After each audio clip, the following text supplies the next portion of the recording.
আজি টেকনলজি ইমান আগুৱাই গৈছে যে আমি মোবাইলৰ ভিতৰত সোমাই গৈছো, আমাৰ ল'ৰা ছোৱালী মোবাইলৰ ভিতৰত সোমাই গৈছে, আমি নাৰী সমাজ মোবাইলত আসক্তি হৈ গৈছো। এটা সময় আহিব যে সেই মোবাইল ফোন চলাবৰ কাৰণে আমাৰ বাবে আৰু নধৰিব। কিয়নো আমি প্ৰতিটো জাতি জনগোষ্ঠীৰ মানুহ, আমাৰ নিজা নিজা ধৰ্ম আছে, আমাৰ ধৰ্ম পুথি আছে, আধ্যাত্মিক ঈশ্বৰৰ প্ৰতিজন মানুহে যোৱাৰ কাৰণে এটা সময় আহি পৰিব। আৰু সেই সময়ৰ কাৰণে আমি যদি ভালকৈ জীয়াই থাকিব বিচাৰো, সেই মানুহখিনিক আমি ৰক্ষণাবেক্ষণ দিব বিচাৰো, আমি যদি তেওঁলোকক আমি যদি শুশ্ৰূষা কৰিব এটা মন আমি বিচাৰো, তেতিয়াহ'লে এই কিতাপবোৰৰ প্ৰয়োজন আছে। সেইকাৰণে আমচোন মই আজি আহ্বান জনাইছো যে আপোনালোকে প্ৰতিটো সমাজ ব্যৱস্থাত একোখন লাইব্ৰেৰী গঢ়াই তোলক।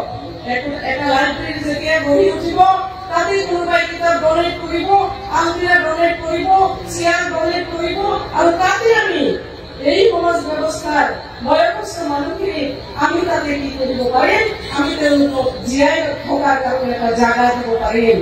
দেখা পোৱা যায় মানুহ যেতিয়া বৃদ্ধ হয়, বয়সস্থ হয়, সমাজৰ পৰা তেওঁলোকে এলাগী হবলৈ ধৰে, ল'ৰা ছোৱালীয়ে বহুতো প্ৰতাৰণা কৰে। আমি যদি এই ব্যৱস্থাটো ল'ব পাৰো, তেতিয়াহ'লে প্ৰতিজন মানুহে একেলগে 10জন মানুহ যদি তাতে একেলগ হ'ব পাৰে, তেতিয়াহ'লে তেওঁলোকে ইজনে সিজনৰ লগত মনৰ ভাৱ আদান প্ৰদান কৰি পেলাই হ'লেও খুব ধুনীয়াকে তেওঁলোকে চলিব পাৰিব। মোৰ লক্ষ্যবিলাকক আমি তেওঁলোকক ভালদৰে পৰিচালনা কৰিব পাৰো নেকি? অকল শিক্ষাইটোৱে নহয় যে আমি শিক্ষা লাভ কৰি পেলাই আমি চাকৰি বাকৰি কৰিম, আমি আগুৱাই যাম, সেইটোৱে আমাৰ শিক্ষা নহয়। শিক্ষা হৈছে সেই বস্তুটো য'ত মোৰ মানৱীয়তা বিকাশ পায়, য'ত সমাজৰ প্ৰতি থকা প্ৰতিজন মানুহৰ প্ৰতি মই দায়বদ্ধতাৰে কাম কৰি যাব পাৰো। প্ৰতিটো ধৰ্ম গ্ৰন্থ, প্ৰতিটো আমাৰ ধৰ্মীয় জাগাবিলাকৰ আমি ৰক্ষণাবেক্ষণ দিব পাৰো।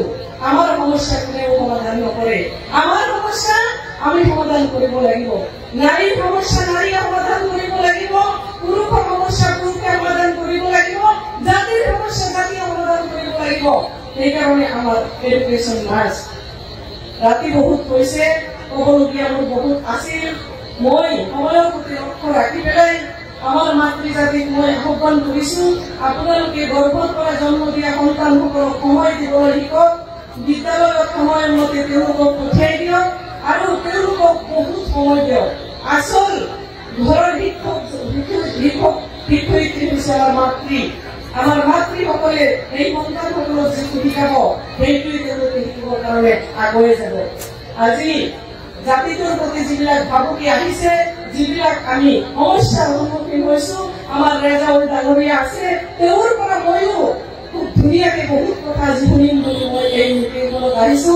মই আশাবাদী, ধন্যবাদ জ্ঞাপন কৰিছো আজিৰ এই আমাৰ জিলা আমচুৰ কৰ্মকৰ্তাসকলক, আৰু ধন্যবাদ জ্ঞাপন কৰিছো এই অঞ্চলৰ আমাৰ মাননীয় জনসাধাৰণ, মাতৃসকলক আৰু যুৱচামসকলক, যে আপোনালোকে আজিৰ এই মিটিংখন, আজিৰ এই সভাখন সাফল্যমণ্ডিত কৰাৰ ক্ষেত্ৰত আপোনালোকে যেনেকুৱাকে আজি সহযোগ কৰিছে, আগন্তুক দিনতো আমি আপোনালোকৰ পৰা এই সহায় সহযোগ বিচাৰি সকলোৰে পৰা মই আশীৰ্বাদ বিচাৰি, আৰু আপোনালোকক সকলোকে আজিৰ এই মিটিংখনত আহি উপস্থিত হোৱাৰ কাৰণে ধন্যবাদ জ্ঞাপন কৰি মই মোৰ বক্তব্য সামৰিছো।